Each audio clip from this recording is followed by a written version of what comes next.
नमस्कार मु शुभलक्ष्मी बेहेरा षष्ठ श्रेणी में पढ़े। आसत शुणा गोटे छोटिया गपटे। गोटे ग्राम श्रवण कुमार नाम जड़े पिला रोला। तार बापा माँ अंध अंधुणी थे। से अंध अंधुणी थी किसी देखा जाऊ ना से कौन कार्य कर श्रवण कुमार तो बापा माँ खाଇବା पीवा शोबा आरंभ कर सबू कार्य करूला।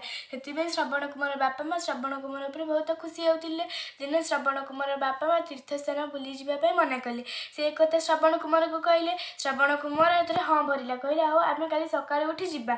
श्रवण कुमार तापर दिन सका शीघ्र उठी दुईटी टोकई गोटे बांगी जोगाड़ कला। बांगीर दी पटे दौड़ा साहाଯ୍य दुई टोकई को बांधिदेला। गोटे पटे तार बापा गोटे पटे तार माँ को बसाई से बांगीटी कांधरे पकई तीर्थस्थान बुलवाई चलला। जाऊ जाऊ अधे बाटे बापा माँ को बहुत जोर शोष कला। बापा माँ कहले पुओ आमको बहुत जोर शोष लगे पानी आनीदेबू कि। श्रवण कुमार कहला हौ मु तुमको गोटे गछमूल छाई देखी बसाई दे नदी पानी आनी तुमको देदेवी।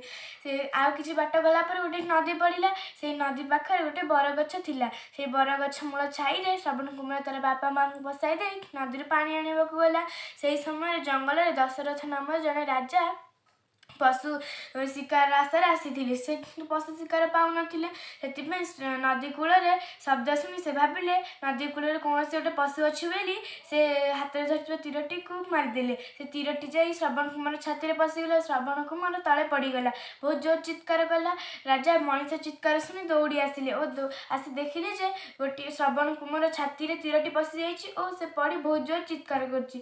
राजा कहले हे पुओ मत क्षमा करदे मु जानी शुणी एक काम करिनी मो अजाणतार मुझे कम कर। श्रवण कुमार कहले हे राजन मो जीवन गले पचे जाऊ हेले मो बापा माँ को जीवन बंची जाऊ। मो बापा माँ खरारे शोषर आउट पाउट होते नदी पानी नहीं देदेवे।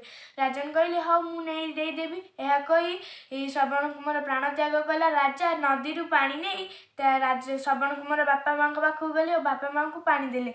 श्रवण कुमार बापा माँ आगे सब कथा कहले। श्रवण कुमार बापा माँ कांदी कांदी गड़गले और कहले तुम्हें जमी आम पुत्र को आम छड़ाई नेल तुम्हें भी तुम भगवान तुम पुत्र को भी तुम छड़ाई ने। यह कहले कि वर्ष पर राजा पुत्र जन्म है।